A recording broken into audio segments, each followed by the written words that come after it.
market price, the price charged to an item on the open market is often regarded as the best approach to transfer pricing problem. Transfer pricing problem में जो सबसे best approach use हो सकती है that is transfer eight market price. तो market price क्या हो सकती है? The price charge for an item on the open market. Open market में जो प्राइस चार्ज की जाती है एक आइटम की, उसको हम मार्केट प्राइस कहते हैं। और मार्केट प्राइस जो है वो एक बेहतर अप्रोच समझी जाती है ट्रांसफर प्राइसिंग की प्रॉब्लम को रिजॉल्व करने के लिए। अब मार्केट प्राइस कब अप्लाई होती है?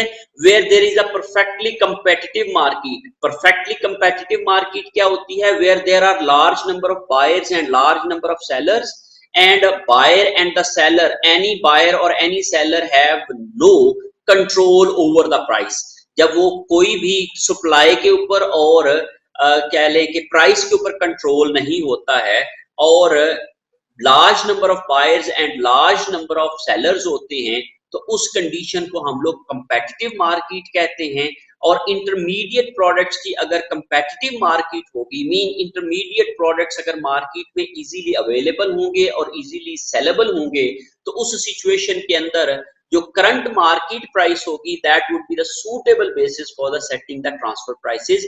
तो उस ट्रांसफर प्राइस को सेट करने के लिए जो बेस्ट अप्रोच हम कह सकते हैं इस कंडीशन में, जब कंपेटिटिव मार्केट हो, परफेक्टली कंपेटिटिव मार्केट हो इंटरमीडिएट प्रोडक्ट्स के लिए, तो उस सिचुएशन में current market price of the intermediate products should be the transfer price, because this is the most suitable basis for setting of transfer price. Because transfer price at market price will result into goal congruence and may be used or is helpful for evaluating the managerial performance and managerial profitability and economic profitability of the division can be calculated and achieved if we set the transfer price as current market price. But current market price is only possible when there is a perfectly competitive market of intermediate product। जब intermediate product की market ही नहीं होगी, उसकी market में price ही कोई नहीं मिलेगी, जब वो मार्केट में प्राइस नहीं मिलेगी तो फिर हम लोग ट्रांसफर एट मार्केट प्राइस नहीं कर पाएंगे। और कंपेटिटिव मार्केट क्या होती है? Where there are large number of buyers and sellers and any buyer और any seller can not have a control on the supply and price of the product। Transfer price will motivate sound decision and form a suitable basis for performance evaluation। इस पे पहले भी बात हुई कि हम लोग जो है वो जो मार्केट प्राइस होगी उसके ऊपर हम एक तो suitable basis for performance evaluation कह सकते हैं, क्योंकि उससे क्या होगा कि एक सप्लाई डिवीजन के लिए भी रेवेन्यू कैलकुलेट हो जाएगा और जो बाइंग डिवीजन है उसके लिए भी कॉस्ट जो है वो एज पर मार्केट हो जाएगी। तो इस लिहाज से हम लोग एक डिपार्टमेंट की प्रॉफिटेबिलिटी को कैलकुलेट कर पाएंगे और प्रॉफिटेबिलिटी की बेसिस के ऊपर हम उसकी परफॉर्मेंस एवेल्युएट कर पाएंगे अगर हम लोग market price as a transfer price लेते हैं। तो market price approach works best when the product or service is sold in its present form to outside customers and the selling division has no idle capacity।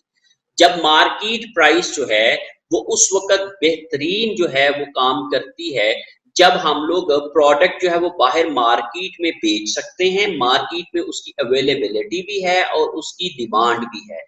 और दूसरी चीज क्या है कि जो सेलिंग डिवीजन है उसके पास कोई भी आइडल कैपेसिटी नहीं है। आइडल कैपेसिटी का मतलब ये है कि वो जितनी उसकी कैपेसिटी है वो उसको फुल्ली यूटिलाइज कर रहा है। मीन अगर वो 1000 यूनिट बना सकता है महीने में तो वो 1000 यूनिट बना रहा है और उसको मार्केट में बेच सकता है और वो बेच रहा है या वो अपने डिवीजन को दे रहा है। इस लिहाज से जब वो इस तरीके से आइडल कैपेसिटी ना होने की वजह से, ना होने की कंडीशन में और मार्केट में वो बाहर से बेच भी सकते हैं, that is there is a market for that product, तो उस सूरत में market price as a transfer price best approach समझी जाती है। क्योंकि जब हम लोग आइडल कैपेसिटी ना होने की वजह से बात करते हैं तो इसका मतलब ये हुआ कि हम लोग जब एक यूनिट मार्केट का कम करके जब हम लोग अपने बाइंग डिवीजन को देंगे तो हम एक कंट्रीब्यूशन मार्जिन जो है वो सेक्रीफाइस करेंगे which is equal to the revenue of that product. तो जितना भी हम लोग मार्केट से ले रहे थे वही अगर हम चार्ज करेंगे तो एक सेलिंग डिवीजन को फायदा होगा, लेकिन अगर हम वो वाला चार्ज नहीं करेंगे तो सेलिंग डिवीजन को फायदा नहीं होगा।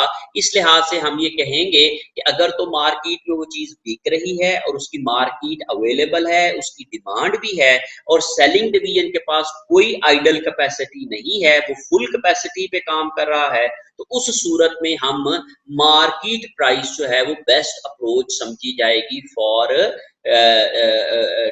Transfer price. और अगर मार्केट प्राइस जो है वो approach does not work well when the selling division has idle capacity, जब idle capacity होती है selling division के लिए तो उस सूरत में मार्केट प्राइस जो है वो एक अच्छी अप्रोच नहीं समझी जाती है, क्योंकि जब आप लोग मार्केट प्राइस, जब आपके पास आइडल कैपेसिटी है, आइडल कैपेसिटी के ऊपर तो आगे अगर आप लोगों की वो कैपेसिटी जाया हो रही है उसको आप यूटिलाइज करने के लिए आप अपनी वेरिएबल कॉस्ट को कवर कर लें तो दैट वुड बी फाइन। तो इस लिहाज से हम प्राइस को रिड्यूस भी कर सकते हैं, ट्रांसफर प्राइसिंग को कम भी चार्ज कर सकते हैं for the utilisation of our idle capacity.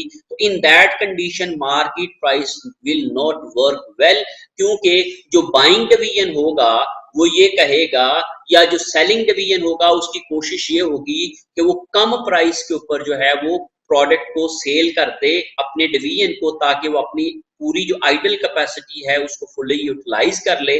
उस सूरत में फिर हम मार्केट प्राइस नहीं चार्ज करते बल्कि बिलो देन मार्केट प्राइस लेते हैं और कॉस्ट बेस्ड प्राइसिंग को फोकस कर लेते होते हैं जब आइडल कैपेसिटी होती है। तो when there is no idle capacity market price is the best approach.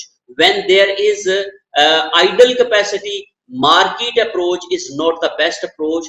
cost base approach is the best approach. उस सूरत में हम फिर cost based transfer pricing लेते हैं and which is normally variable cost per unit, उसको हम लोग कंसिडर करते हैं। और या फिर नेगोशिएटेड हम प्राइस लेते हैं जो कि बेस्ट अप्रोच समझी जाती है, क्योंकि कॉस्ट बेस के ऊपर फिर कॉन्फ्लिक्ट अराइज हो जाता है और उस कॉन्फ्लिक्ट को रिमूव करने के लिए हम लोग दोनों मैनेजर्स को के दरमियान निगोशिएशन को प्रमोट करते हैं और दोनों मैनेजर जो है वो निगोशिएट करते हैं आपस में, तो उससे एक नेगोशिएटेड प्राइस जो आ जाती है जो कि हम ट्रांसफर प्राइस के तौर पे इस्तेमाल करते हैं। ओके, डिस्कशन के लिए हम इलस्ट्रेशन देख लेते हैं। Horizon would prefer its manager to buy or sell crude oil internally। और Horizon कंपनी है, उसके दो डिवीजन्स हैं, that is one division is transportation division and the second division is refining division. Transportation division जो है वो cell कर रहा है और रिफाइनिंग डिवीजन जो है वो बाय कर रहा है, और Horizon के ये दोनों डिवीजन हैं।